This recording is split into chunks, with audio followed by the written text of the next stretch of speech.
This is Assay Culture. Today we're going to discuss a burning question that I've debated and discussed with families and friends behind the scenes for a very long time. Like most people, you debate and have certain conversation behind the scene with your friends and families. I'm no different. Now, the question I want to bring to the fore right now, and it's based because basically I did a two-part video recently about the influence of of violent lyrics and the influence of violent music and how it influences children and teenagers in society. Now, I think having posted those two videos, I think, you know what, let me just do a follow-up because it's not appropriate for me to discuss an issue, because a lot of it was surrounding the Jamaican situation, even though I did go into a broader sense of any music genre that's negative or violent in that respect in terms of the connotations and the messaging and so on. But now I'm thinking, you know what, now is the right time to bring this to the fore, and that question is a two-part question which I'm going to attack as quickly as possible here because I'm very aware of time. First, the question is Jamaica a true democracy? And the second question is Jamaica an independent sovereign country? Now, you can't have one without the other. You can't have a country that's a democratic country but it's not independent. The two can't coexist. It's an impossibility. If you're a dependent country, then there is no democracy. Let that sink in for a second. So in other words, if you're a democratic country, meaning you're free will, you vote one party, one vote, or one vote, whatever majority rules, then it has to be an independent country. Now, if you're independent, then you can exercise true democracy. But if you're not an independent country in 100%, then you can't exercise democracy 100%. And to me, there is no percentages in democracy in that respect. So in other words, a country is either independent or it's not. A country is either democratic or it's not. It can't be half-hearted. And I know over the years there's been experiments between what is democratic and not democratic, and we see a lot of regimes without worrying about the algorithm, because if you say words like China, oh my god, the algorithm goes berserk. But to be honest with you, this is a serious topic that's bigger than algorithms. I don't care about algorithms in this particular video, because at the end of the day, this is an important subject that needs to be discussed. And quite frankly, those who are hung up on algorithms, let me just give you a bit of information. I run a website and I do a lot of extensive study into SEOs and stuff. So you might think, well, looking at your videos, you don't get many views. Well, I don't post very often, and I don't really put in the SEO that I know I could, simply because there's something I know that many of you probably don't know, and that is, it doesn't matter what you do. YouTube changed their algorithm every week. Let me repeat that. YouTube changed your algorithm every week. Well, that was the information I had from before anyway. I don't know if they're still doing it, but I know, well, let me rephrase that. Let's say YouTube changed your algorithm very frequently. Let me put that in. Let's not put a finite on it. So in other words, whatever you think you're doing with the algorithm and the SEO for this week, that is obsolete next week or within a month's time. So it's a continuous cat and mouse game you're playing. The goalposts are continuously moving. So the wise thing is to do is just to focus on what you're focusing on, and just put your videos up and just and move forward. You're better off just doing uploading regularly at a set time and blah blah blah, and just go that route, and don't worry about the algorithm and worried about, oh, if I say this and I say that, because I can give you a list of YouTube channels which the F and O and blind, and they call every name and they break every YouTube rule in the book, and they got millions of followers, and they break YouTube rules and destroy the algorithm in literally every video, and they're still getting hundreds of thousands of views and millions of views. So that just proves my point.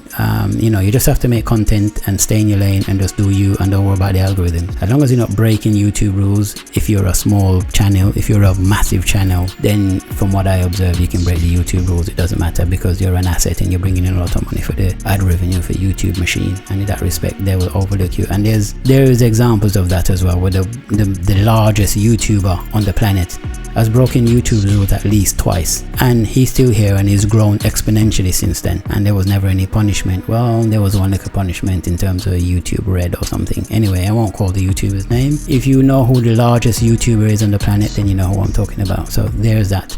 Okay, moving on, because I've digressed. Now, in terms of Jamaica's politics, we know that violence started back in the 80s. Well, it didn't start in the 80s.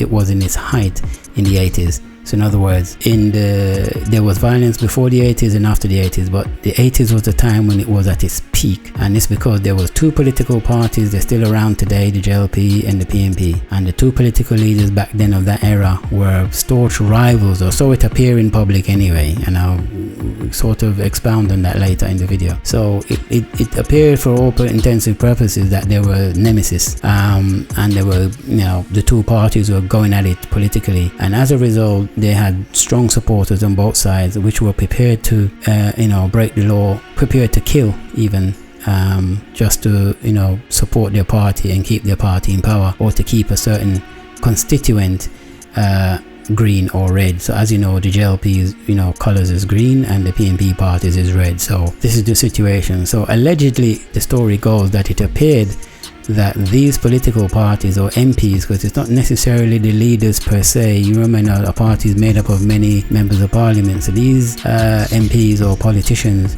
allegedly were turning a blind eye or supporting directly or indirectly the movement of weapons, if you like, and also the movement of paraphernalia, if you like. You know what I mean when I say paraphernalia. So the movement of paraphernalia, obviously, so that the dons in these garrisons have a way to earn an income, and that income then used to obtain or procure these weapons, and then these weapons are used to enforce a particular way in which the residents of that particular constituency vote, that garrison or ghetto area vote. So if you're in a predominantly JLP area or PNP area, you're gonna have to vote that way. You have no choice, and if you don't, your family is threatened and you are threatened, and you can lose your life, and your family could even lose their life if you don't vote the way the don man for the area or the garrison wants you to vote. And there goes democracy out the window. That's dictatorship. In any other regime, in any other country, that's dictatorship. That's the big elephant in the room. No one in Jamaica is discussing, and no one in Jamaica is speaking up and saying, hang on. And a lot of people are suffering under this dictatorship regime, which is cruel. And to me, as far as I know, I'm no expert of politics and voting regulations, but I would have thought in any civilized democratic society, since Jamaica is a democratic society, that if people are voting under duress and under pressure and under the threat of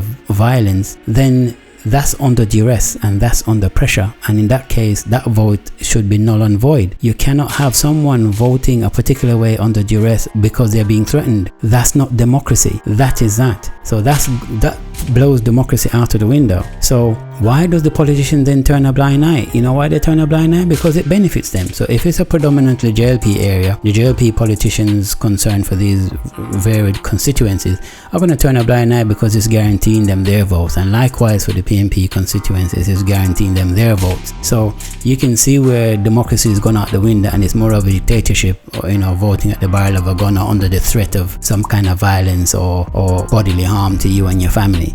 So that's that. And it's no point you saying, well, I want to vote for this party because that party didn't deliver last time, so I'm going to vote for this party in this election. You don't have an option. You're still going to have to vote the way they tell you to vote. The dons in those areas tell you to vote. And if you say, well, you know what, I'm going to abstain, I'm not voting for either party because I find both of them to be utterly trash and they're not delivering nothing for us, so I'm staying out. That's not an option either. They're still going to be apparently come to your door, knock your door, and you're going to have to go ahead and vote anyway.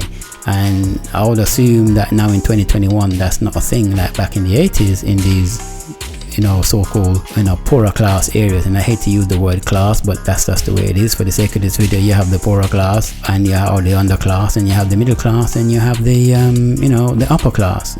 So you have all these class systems, and the problem is those of the working class and the poorer class are the ones that's not experiencing real democracy. They're under duress. There's a dictatorship going on, whereas in the middle class and the upper class area, they enjoy democracy. The funny thing is, in the poorer class communities like the ghettos, they're loyal to a fault. I mean, it doesn't matter how they're suffering and they're starving and they're struggling in poverty. It doesn't matter how much failed, broken promises the politicians given to them, generations after generation vote for the same party and the same people. I don't get it. I can't wrap my head around it. I don't understand it at all. So it's a situation where their grandfathers vote for that party, their parents vote for that party, and they vote for that party. So I don't want to use the word brainwash, but I think the more appropriate word is indoctrinated. They're indoctrinated to vote a particular way for a particular politician or a particular party, and they're being manipulated and finessed for generations doing that without any real benefits to them. When you look at the middle class and the upper class areas, it's different.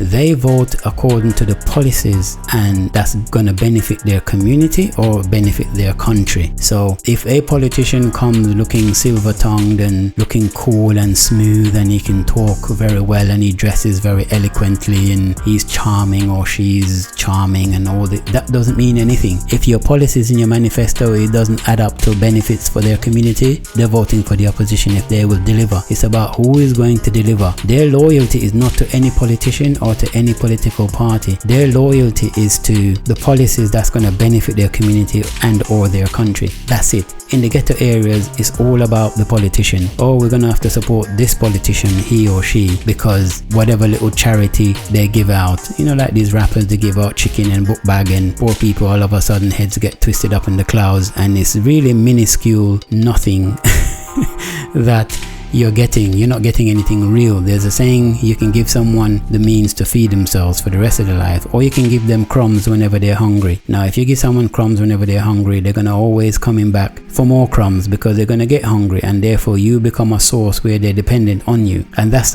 what that is. The other point I want to make is, I know a particular situation, I'm not gonna call names, where one politician for the JLP and PLP party back then in that era lived beside each other. They're friends, their wives are friends, the children are friends, they exchange birthday presents, Christmas presents, New Year's presents, they celebrate each other's birthdays and barbecues, and they do all that stuff together as neighbors. They live beside each other, but on TV and in the public, they're the worst nemesis. This is why I said initially, sometimes when you see politicians appear to be nemesis and against each other, it's all like a high school debate team. Oh, I'll get you in the debate next time. Well done, you had me on the ropes there. Well done, well done. Next time I'll get you. And that's all it is for them. It's just political point scoring. There is no real substance or interest in poor people and working class people and what they got going on. It's all about them appearing a certain way in terms of their image in the public eye to get to where they want to get to. They don't care. They're not losing any sleep at night over you unemployed, starving, struggling,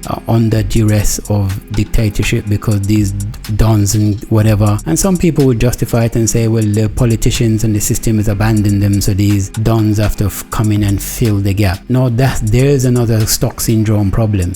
You shouldn't be thinking about filling the gap. What you should be doing is, rather than supporting some don to come in your area and rule the area at the barrel of a gun and under duress and with fear, you need to be, pressing the politicians and the government that's in power to say, listen, our area need A, B, C, D, E, F, G, and you've abandoned and neglected the area and we're not having it. You're in power now. We don't care what you got to say. You're in power now and you need to fix this. You're the one that's legally been appointed by law, voted in democratically, because Jamaica's democracy, isn't it, to fix the problem. So why should you look to some individual to fix the problem of the community when it's the politician's job to fix the problem of the community, or the prime minister or the leader of the country to fix the problem of the community? And I know there's a lot of political grey areas there, and I'm not going to get into it. I'm not naive, but at the end of the day, you have to look at the government and the people that's in power and elected in power to run these constituencies and these areas. They are the ones you need to press and pressure to fix the problems, not looking to some don and some individual. Half the time these dons are not qualified or have the experience to do it, and the way they go about things is not normally the legal and the right way to do it. If I was a businessman and I want to be, the likes of Apple and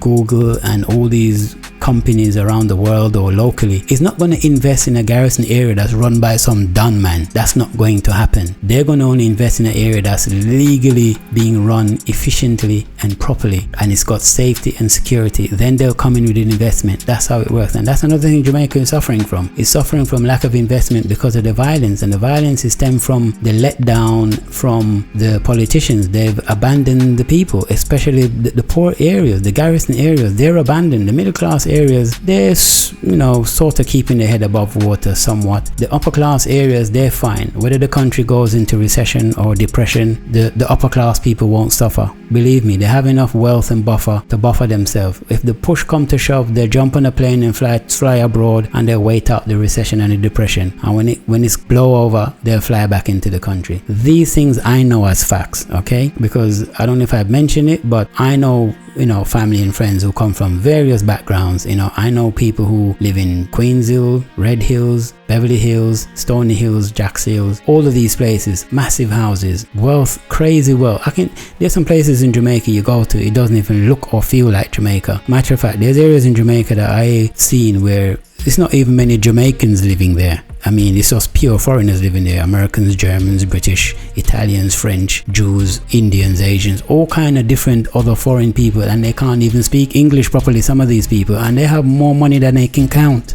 And they live in Jamaica and they've been there for years. You never hear a gunshot fire in those neighborhoods. And if you walk up or drive up in those neighborhoods and nobody don't know you, 100 police vehicles swoop down straight away and escorting you out unless you can prove that you come to somebody. That exists in Jamaica. Yes. So I'm just letting you guys know what is democracy and whether do you understand me? There's a two-state system going, and Jamaicans are oblivious to this. And I'm talking about something that's been going back decades. Since the 80s, this has been a thing. So that's that point. The other last point I want to end with is, so that answers the democratic question. So the poor people loyal to a fault, but they're struggling and, killing and whatever each other. While the upper class and the middle class people, they're not loyal to any political party or politician unless they deliver. Now, if the politician or party deliver the policies that they promise, then they will get those people from those particular class vote next time round. But the minute they fail or they didn't, for whatever reason, and they don't have a very good explanation as to why they didn't deliver, best believe they're not voting for them next election. And it's not a matter like, oh, you vote for the JLP or the PNP, so we can't be good neighborly. No, they're still neighbors. So you can have one neighbor who votes JLP, the other neighbor who votes VNP, and they both chop and switch and jump and switch from party to party. They don't care. They're going with whosoever is going to deliver, but they still get along. But in the poor people area, if an area is this or that political party and you vote for what they see as the ops, it could cost you your life. So they kind of feel in a situation. It's Stockholm syndrome. It's a slave mentality, to be honest with you. And let's just call it what it is. That is slave mentality. And I don't mean it as an insult on the ghetto poorer areas, but it is an indictment to say, well, you need to wake up and realize that you're being finessed, you're being exploited, and you need to look around and see the facilities and the utilities and the amenities in your community and think, why is this in these areas and we don't have it? Why is that? Oh, who is the politician or who is the person responsible for this that have all the big talk when election time come and they're on TV with all their big words and big letters behind their name and living up in these same affluent areas? How come they're not down here in the gutter with us, in the trenches with us, fixing this problem? How come year in year out we have the same problem going back since decades, generations? The problems hasn't fixed, it's actually gotten worse, but the excuses has become more sophisticated each going year. So you need to start holding your politicians to account, because that's where democracy is. And if you can't do that because you have fear, or because you're scared, or because you feel quite frankly they won't listen and it would just fall in deaf ears, then it means democracy don't exist. It's a fallacy, it's a dream, it's an illusion. That's what that is in reality. So quick point I want to end with is Jamaica an independent country? No, it's not, because I did say independence and democracy goes hand in hand. In my opinion, it isn't. I'm going on the 20-minute mark, it isn't. Because at the end of the day, what it comes down to is we have a governor general in Jamaica, and you can't be an independent sovereign country if there's a governor general in your country. America doesn't have a governor general. Britain doesn't have a governor general. Far as I know, China and other countries around the world doesn't have a governor general. Any independent sovereign country doesn't have a governor general. You have a governor general, it means that someone has appointed and selected that person and put them above the law in your country. And you might say, what do you mean above the law? This is a legally lawful, whatever. But let's put it this way. If the Governor General was to break any rules in Jamaica, who's got the power to arrest him? I'll wait.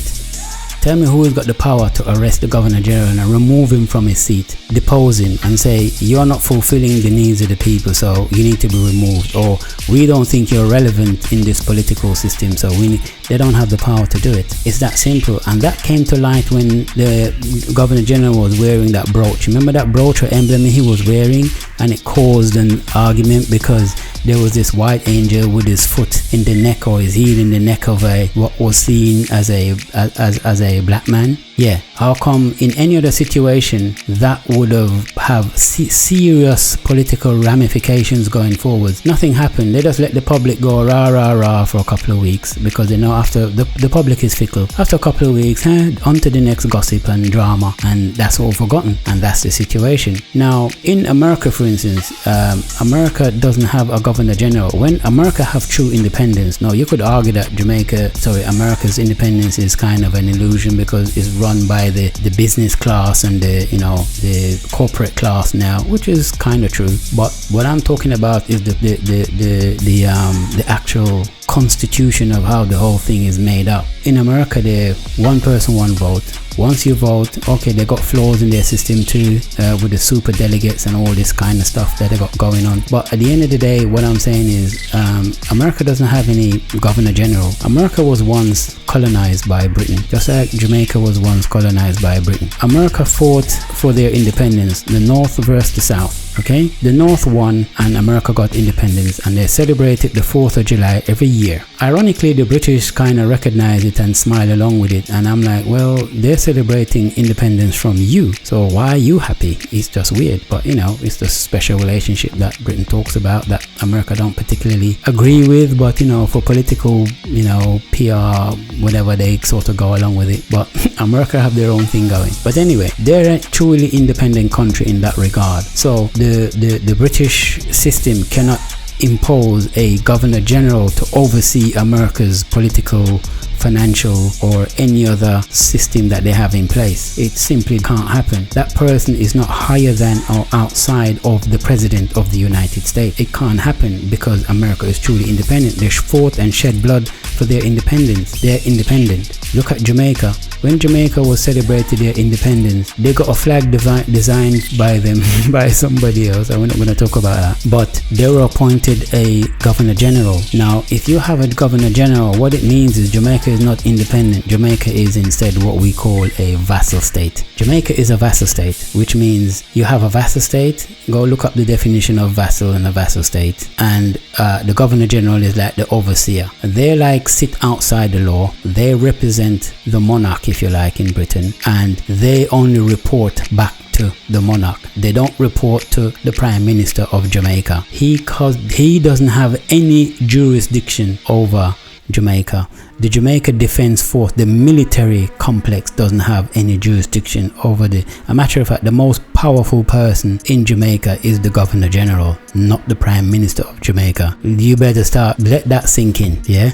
The Prime Minister of Jamaica is not more than a political person that's put in power to run the affairs of Jamaica on behalf of a higher power. Let's put it that way. Yes, he's doing stuff for the country and blah blah blah blah blah, but his powers is limited. And another question is, when Vybz Kartel was locked up in prison for whatever they alleged he did, and remember he took his case to the highest court in Jamaica and they turned him down. So where did he look for an overturn? He wanted to go to the Privy Council, which is the high court in Britain. Now, if you're an independent sovereign country, why is an independent sovereign country, the citizens of that independent sovereign country, is looking to another foreign country's judicial legal court system to overturn the highest court back in your own national country? That don't make sense. The only time that makes sense is if you're not independent.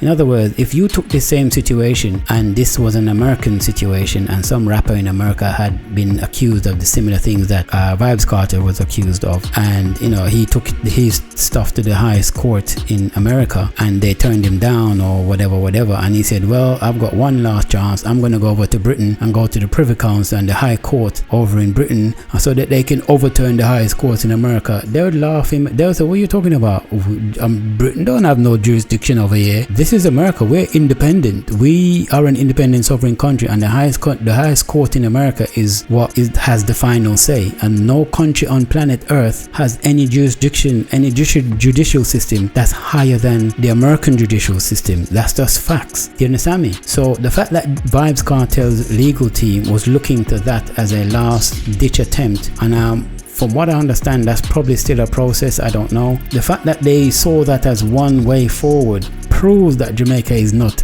an independent sovereign state. Because if it is Buck would have stopped when he took his case to the highest court in Jamaica and he lost. Once he lost, that would be the end of it. But for you to then say, oh, I need to go to Britain and go to the Privy Council, the High Court in Britain, and get them to look at the case, and if they can overturn it, and that tells you that someone else has a higher power. Why didn't the Prime Minister say, what do you mean you're going to go over to, what does Britain's legal system got to do with us here? The system here in Jamaica is what it is, and you go through the system, you have due process, you go through the procedures of the legal system, and if you lose fair and square, you lose, you're entitled to appeal. If you appeal and your appeal fail, then that's you done. But for you to then turn around after all of that and say, well, I'm not satisfied, I'm going to go to the Privy Council, the High Court in Britain, in the UK, and get them to overturn it, tells you that there's a higher judicial power, which means Jamaica is not independent. That flew over a lot of people's heads. And I've been debating this for years, telling people, prove to me that Jamaica is an independent sovereign country. And they, well, we got independence and we have the flag and we have the national anthem and we have I said, but you have a Governor General though. What's he doing? Well, he's there for the peace. What peace? Jamaica is not at war. And even if Jamaica was at war, so what? That would be Jamaica's internal affairs. They've got nothing to do with anybody else. When America had their civil war between the North and the South, there was no overseer. They were fighting the overseers. That's why there was a civil war. They were fighting the South because the South was the ones who were supporting British colonial rule, and the North wanted independence from British colonial rule. The North and the South got into an entanglement. They fought. The North won and the South lost. And as a result, they celebrate the 4th of July every year. So, and there's no Governor General there. As far as I know, Australia isn't an independent sovereign country. Neither is Canada. I don't know the semantics of it, so don't quote me on it, but I think they're part of the Commonwealth. And people use some semantics like, we're part of the Commonwealth, but we're independent. And I'm like, no, because part of the Commonwealth doesn't require you to have a Governor General as an overseer in your country. That's only applied to vassal states, and Jamaica is a vassal state if you have a Governor General there, and no one can remove them, because I suspect, I haven't looked at the constitution in Jamaica, I haven't looked at the legal, what the contract was. There was obviously some contract and agreement.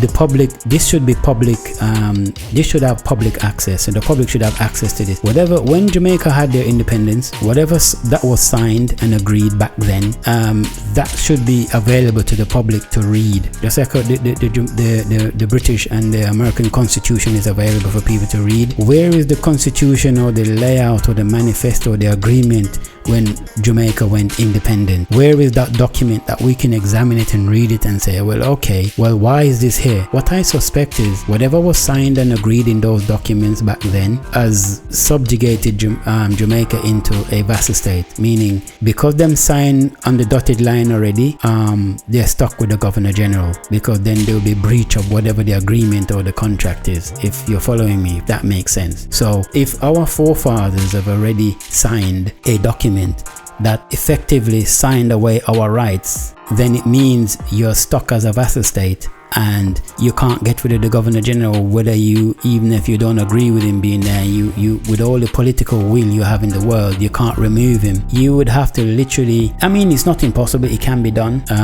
because that's like, I don't want to say impossible because we don't want to go back to that slave mentality where, well, why would you want to fight for slavery? Jamaica was the first country in the world, I think, that got independence, because Jamaica was burning and killing in order to fight for their independence, and then the news spread spread throughout other colonial islands and entities, that this has been done in Jamaica and it's successful, and then they copycat and follow suit. And that was the downfall of colonialism, if you like. It wasn't because of they empathized and they thought it was morally wrong. No, it ended because basically it wasn't economically viable anymore. If you have a company or you're running a business in a community, and every minute you build up the business, somebody burn it down. Okay, the insurance pay, but the insurance is only going to pay out so many times before the insurance say, listen, I'm not going to insure you anymore because you're a bad bet. Every time I pay, you claim insurance. Within 6 months, your business burned down again and you're claiming again. So after a while, it's not going to be economically viable for you to continue to run your business. And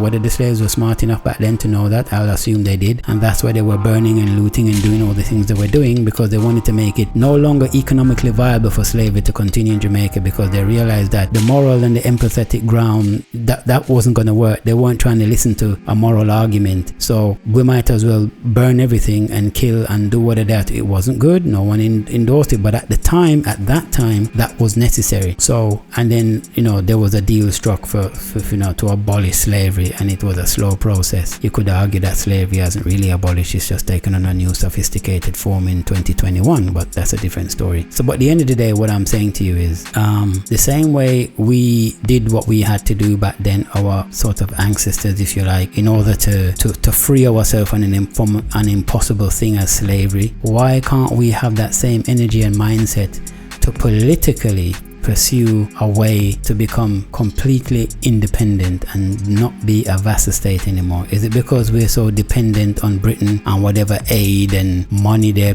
paying? I don't know what the arrangement is, what Britain is. Britain is not going to hang on to a country if they're not getting something financially out of it. That's another thing you guys need to consider, because if I own a company and I have several companies and I have jurisdiction over all of them, if a company is costing me a lot of money and it becomes a liability, I'm probably going to close the company down or sell it or just, whatever. I'm not going to keep funding it, and it's just, as soon as I got money in my pocket, all my money is gone. So it's the same thing I'm assuming. Britain would not hang on to a Jamaica if it's not economically viable to continuously pay out money to maintain a vassal state that's not giving a return on the money. So if I look at it from a financial or economic sense, whatever GDP, I'll assume there's a cut that's going to Britain. That's just how I see it. I can't see any other reason. I don't see it as, we owe you because we enslaved you and we colonized you for so many centuries. So because we have some moral obligation to you now, we're just going to blindly use taxpayers' money in Britain and finance and fund your country through these economic times. No, it's gonna be, well, you want your independence, you fought tooth and nail for it, here you go, take your independence and good luck to you. You've been costing me a lot of money anyway. That's the way I would have thought Britain would look at it. But for Britain to still have a Governor General in place and hanging on, it means there's a vested interest for them. Whether strategically, whether militarily, whether financially, there is a vested interest. Because if there was no benefit, then would have just cut Jamaica loose long time and say, good luck to you, you sink, you swim, you swim, you're not our problem anymore. You understand me? So that's the way I'm looking at it. So this is what we need to look at and understand as well going forward. So those are the reasons these are the things I was dating for years with friends and family, and I thought after those 2 videos I'm going to bring this to the fore. So now that I have got that off my chest, I hope that a lot of Jamaican people see this or hear this and start to have that discussion, genuine discussion. If you're going to have a discussion with anyone, make sure it's people that's not politically of any persuasion. You don't want to have these type of discussions with partisans, people who is, they live for the red or they live for the green. They're dedicated and they're loyal to the Jamaica Labour Party or the People's National Party. If you're going to talk to people like that, you're wasting it. But those people are already set in their ways. They're already indoctrinated. I don't want to use the word brainwash, but they're indoctrinated in their ways. And there's nothing you can say or do that's going to sway them otherwise. So leave them be. The new generation is what you have to look at. Don't go back into the mud. The mud is the mud. You need to look at the new generation and say, okay, this is where us and the previous generation went wrong. The new generation, you need to have the discussion with them and say, listen, going forwards, this is the things that you need to correct. these are the things you need to do for a better Jamaica and a better society. And it's just a matter of waiting out some of the politicians that's in. And I'm kind of scared, because for every time I see a young politician in Jamaica that's coming up and look like he's got promise, even though that's naive, because we're talking about politicians.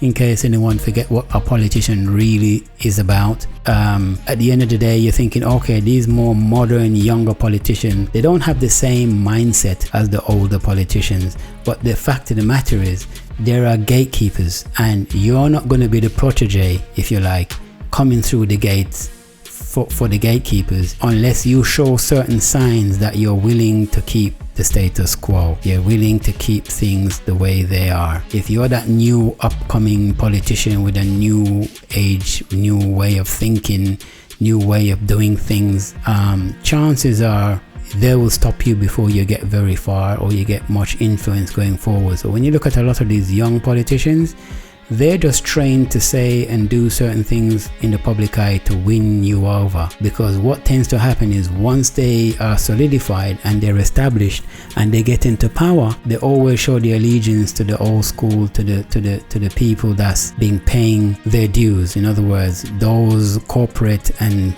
billionaires and millionaires who has been contributing to the party, they got obligations to them first.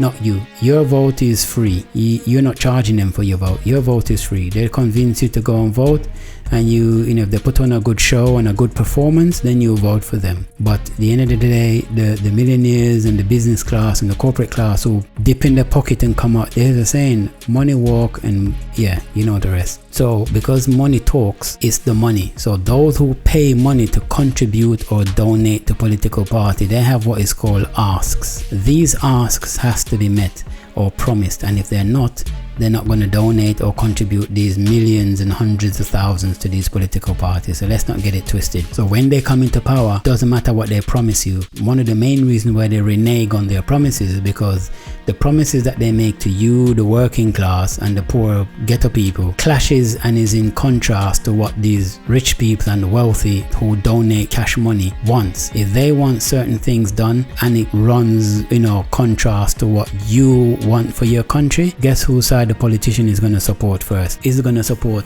the person that's paying the money, the corporation that's paying the money. And that's just the facts of it. It's been like that from the beginning of time. We need to wake up. Another last thing I'll leave you with is the reason why corporations and rich people donate money to political parties is so that they can get certain policies passed that will benefit them financially in most cases. So you, as the regular electorate, if you like, the voter, I would say there's times when some politicians may genuinely want to bring in policies that will benefit a community or their country. The fact of the matter is, they can't do it if it clashes with what the corporate or the rich and wealthy that's paying their hard-earned money wants. That's just the facts of it. We need to start waking up and realize that politicians get their funding mainly, they get so much from the tax purse, the tax dollars, but for the most part they rely on donations and contributions from wealthy individuals or big corporate companies. So those two entities will always get their asks fulfilled before the general Joe public or Jane public get their asks delivered. That's just the reality of it. And this is why it's such an irony when I see poor people in particular loyal to a fault, willing to kill each other and do all these stuff with each other just to support a party and support a particular politician, when they know within themselves that the politician full of lyrics. They're just gonna come back and give one whole bag of lyrics and sad story as to why their hands are tied behind their back and they're blindfolded and they only got one leg to stand on and they're rolling downhill and they're trying everything possible and they can't do it because all these other things is holding them back, when the fact of the matter is there was never ever any plan to help you. They just wanted your vote because they've been bought and paid for already. And you can call it, they use the fancy word lobbyist. We know what lobbyists are. The proper term that I give to a lobbyist is a person who bribes politicians on behalf of a corporation or a wealthy individual. You lobby the government, and if that doesn't work, or you lobby the politicians rather, and if that doesn't work, money comes into play. Once money comes into play, then you find things get expedited, to the point where things get done. So in that respect, I would say there is no real democracy in Jamaica, as I've explained, and there's no real independence in Jamaica either, for the reasons I've explained. So my only hope is that the people that come across this video and listen to this far will have these discussion with their children, have these discussion with the young. Forget your own age group, whether you're in your 30s, your 40s, your 50s, even your 20s or mid-20s. Those people, for the most part, are, in my opinion, a lost cause. You might have one and two is willing to be flexible and independent thinking person, but for the most part, they grow up on their culture and they're indoctrinated a certain way. And I think if you really want to make change, don't expect something to happen overnight. That's impossible. It's not going to happen. That's another problem with Jamaica. They want quick fixes quickly. They're impatient. If there's a problem, why the crime is so high and we've had this government in and within 4 years they've done nothing. Well, you can't curb crime within 4 years if crime's been going on for 3, 4, 5, 6 decades. That doesn't make sense. So come on, face reality. If crime is ingrained into a society for over 4 or 5 decades, it's going to take a bit more than, a political term for it to be solved or even to be reduced. It's going to take time. So what you need to look to is long term. Start educating and indoctrinating the young in a positive way, and then if you live to see your grandchildren, you have an input there as well, and your children is having an input on your grandchildren, and that's how you begin to curb the change. Unfortunately though, don't be naive. These same people are sowing seeds into their generation in their class, whether upper class or middle class or whatever, and they in turn are sowing seeds into their children and grandchildren. So you're still gonna have that struggle. The idea is you can't eliminate completely, but what you can do is reduce and balance out the situation, and that's all I'm saying really. Is that to realize that Jamaica is not an independent sovereign country. Not if you have a governor general that sits outside the legal system. Not if whenever you have the highest court in the land that can be overturned by another foreign court in another country. That's not sovereignty to me. That's not independence to me. And that's all I really want to say. So with that said, I'm gonna end it here.